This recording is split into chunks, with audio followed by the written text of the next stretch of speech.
लाहौर के एक आधुनिक इलाके में फराह अपनी माँ और बहन भाइयों के साथ रहती थी।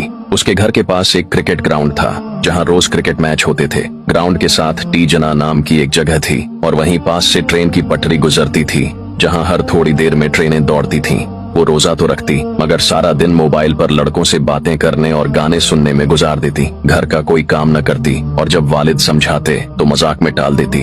रोजा रखना ही बहुत बड़ा काम है, बाकी सब फजुल है। उसकी माँ भी ऐसी ही थी, दौलत को सबसे ज्यादा अहमियत देने वाली, शौहर और नेक बेटे को दबाने वाली और बेटियों को आजाद छोड़ने वाली। फराह की बहन भी उसी की तरह थी। इन दोनों को न रोजे की कदर थी न इबादत की, मगर जब घर वाले देखते तो फराह इबादत का झूठा ड्रामा करने लगती। तस्बीह हाथ में लेकर बैठ जाती ताकि सब यही समझें कि वो नेक है। फराह का बाप एक मेहनती मजदूर था जो सुबह काम पर चला जाता और रात को थका हारा घर लौटता, मगर जब वो आता तो बीवी उसके साथ नौकरों जैसा सलूक करती। वो खाने के लिए कहता तो वो तंजियां कहती, इतनी मेहनत करते हो फिर भी शिकायतें करते हो, खुद जाकर खा लो। जब वो अपनी मेहनत की कमाई घर लाता तो बीवी जबरदस्ती उसके हाथ से पैसे छीन लेती और पूछती, पूरे पैसे कहाँ हैं? एक एक रुपए का हिसाब दो। अगर शौहर कुछ पैसे अपनी जरूरतों के लिए रख लेता तो वो चीखने लगती, ये पैसे मेरे हैं, तुम्हें अपनी कमाई रखने का कोई हक नहीं। दो भाई, एक माँ का गुलाम, दूसरा बाप की तरह मेहनती फराह के दो भाई थे। बड़ा भाई जो हमेशा माँ की बात मानता था,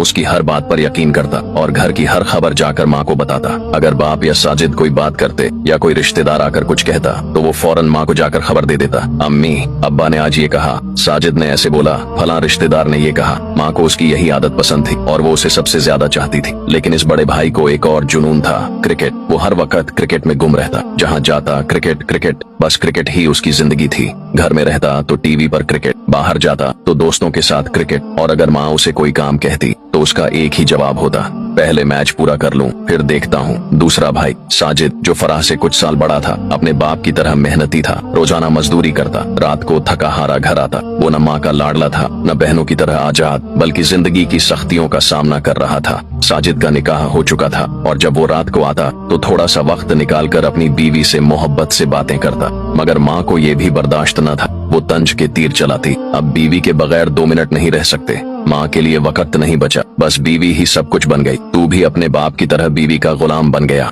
रमजान की खूबसूरत रात, फराह पर अल्लाह का अजाब। एक रात जब सब लोग तरावीह पढ़ रहे थे, फराह और उसकी बहन मोबाइल में मग्न थीं। अचानक फराह का जिस्म कांपने लगा, आंखों के आगे अंधेरा छा गया और वो जमीन पर गिर पड़ी। बहन खौफजदा हो गई। वो फराह के करीब आई और उसकी बेहोशी में सवाल करने लगी, फराह तुम्हें क्या हो गया? ये सब क्यों हो रहा है? कहीं तुम्हें अल्लाह के अजाब ने तो नहीं पकड़ लिया? मगर फराह कुछ न बोल सकी, उसकी जबान बंद हो चुकी थी। फराह को फौरन अस्पताल ले जाया गया। डॉक्टर ने कहा इसका इलाज मुमकिन है मगर काफी पैसे लगेंगे। माँ के चेहरे का रंग बदल गया। वो जो सारी दौलत जमा करने में लगी रहती थी, आज जब बेटी की जिंदगी बचाने का वक्त आया तो वो कहने लगी, इतने पैसे मेरे पास नहीं है, मैं ये खर्च नहीं कर सकती। बड़ा भाई भी माँ की तरह ही था, वो भी खामोश खड़ा रहा, मगर साजिद आगे बढ़ा। उसने अपनी सारी जमा पूंजी निकाली और फराह के इलाज के लिए दे दी। अल्लाह ने रहम किया और इलाज के बाद फराह ठीक हो गई। आंख खुलते ही उसकी आंखों से आंसू जारी हो गए। वो रोती हुई साजिद के गले लग गई और रोते रोते कहने लगी, भाई मैंने बहुत गुनाह किए हैं, मैंने बहुत गलत रास्ता इख्तियार किया, मैं अल्लाह से माफी मांगना चाहती हूँ। अब वो मोबाइल छोड़ चुकी थी,